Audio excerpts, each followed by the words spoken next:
What's going on, hyperdrivers? I'm here at Hollywood Studios today to check out the launch bay.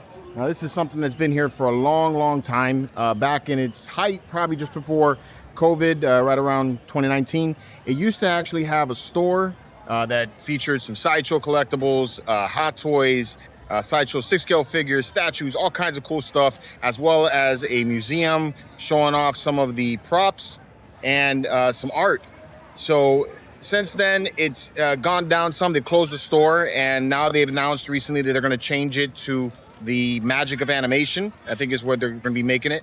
So this may be one of the last times to check it out. So if you're ever at Hollywood Studios in the recent weeks, make sure you check it out. But for those of you who have or can't make it, let's go see it right now. I'll give you guys a little tour. Let's go. So back when the launch bay first opened, it was meant to be a spot where you could experience the history of Star Wars, see upcoming previews, shop collectibles, and it was the only location for photo opportunities with some of the characters. Mainly Chewbacca, Darth Vader, and BB-8, but if you had the Disney credit card, you would get a secret photo op with a random character.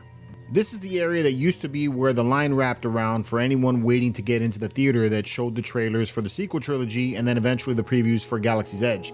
Now it's become the stroller area, but all of the artwork that was originally installed is still here.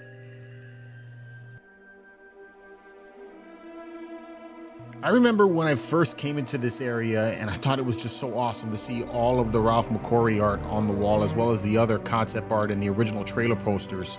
It just looked really cool, and this is where everything began for the movies, right? And it's fitting that this is what you see when you first walk into the launch bay. And I think this and the models is probably what I'm gonna miss the most about this area. And I really hope that they relocate it to some other location inside of Galaxy's Edge, just because it does deserve to be seen. As I go through this, I want to apologize for those of you that maybe just wanted a rapid look at all of this, but for me, this will be the last time that I ever get to see the launch bay, and I want at least my walkthrough to be more or less preserved. So if you feel the need to skip ahead, please do, but I hope that you take the time to enjoy this as it was.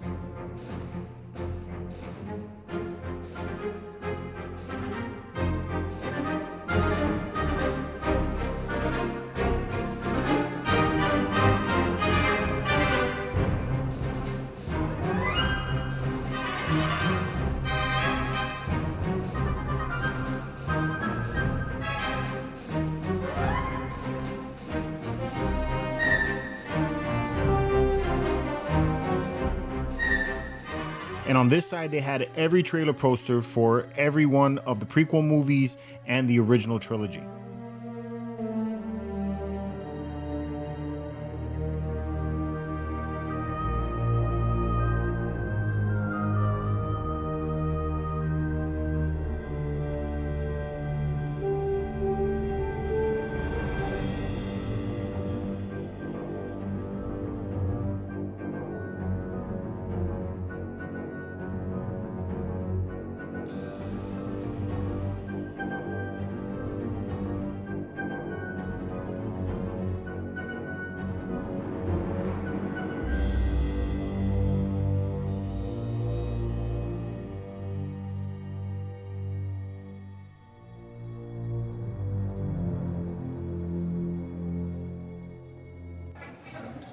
So originally when you walk this way, there used to be a movie that they played in here just before Galaxy's Edge opened, and it would show you the up-and-coming attractions that were happening. Again, something that closed a while back.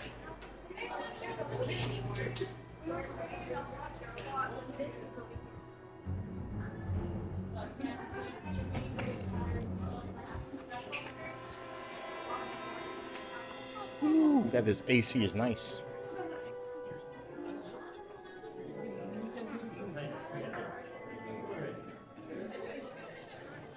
And then when you came inside, you're treated with this great AC, especially in Florida. But you have a bunch of different studio scale models, including the Slave One. Check this out.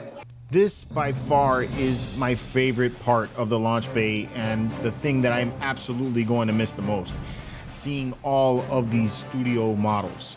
It is the best museum, and for me, a great place to get out of that Florida heat for a minute. You know, just kick back, relax, and check out these models. Over the years, they have replaced some of these models with others. An entire wing was even closed that housed the studio scale model of the Millennium Falcon, which that was incredible to see in person. I know that I have shot video for all of this before, but I just can't find it.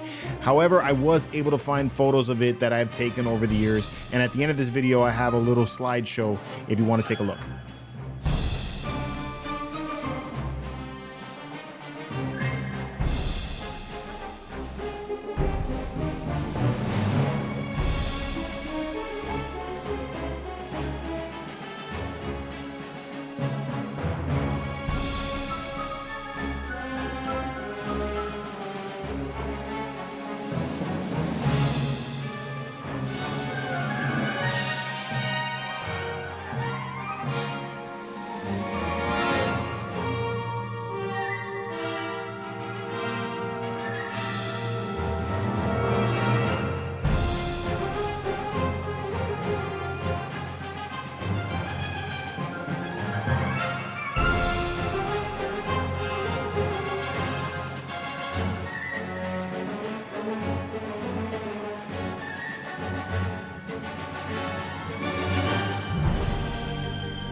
Over here is the area where all of the photo opportunities are located, and they used to also have replicas of helmets and lightsabers that you would be able to look at as you sat through the line, but all of that has been removed in the past 4 years.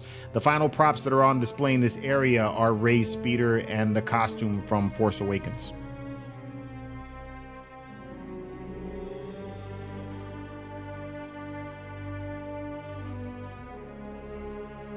And this was also really cool to see if you got the opportunity. One gigantic mural of all of the movies and TV shows.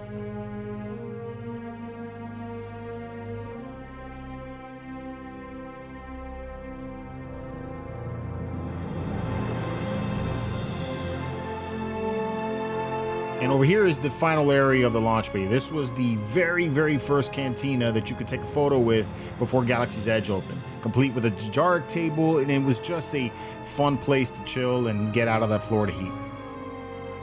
And before I said one last goodbye to the launch bay for the last time, I decided to give that secret photo op one last try. And as luck would have it, we got Darth Vader, which was really, really cool. I think that was a fitting end to take this pic with my favorite Star Wars character on the last visit to the launch bay. I'm glad that I got one last opportunity to check this area out. Over the years, I got to experience so much at the launch bay. Other than Star Tours, it's really the last part of Hollywood Studios that paid homage to the original Star Wars movies, and a place that I love to share with my family and friends when they would come to the park. It gave Star Wars fans an area to look back and remember why we love these movies so much. and it's something that Disney shouldn't just throw away. I heard that many of these models and art will end up in a warehouse somewhere, and I really hope that's not the case.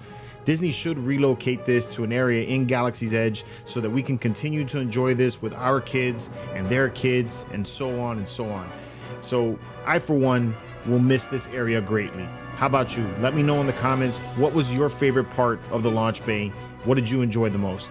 Let me know in the comments below. And until next time, may the Force be with you.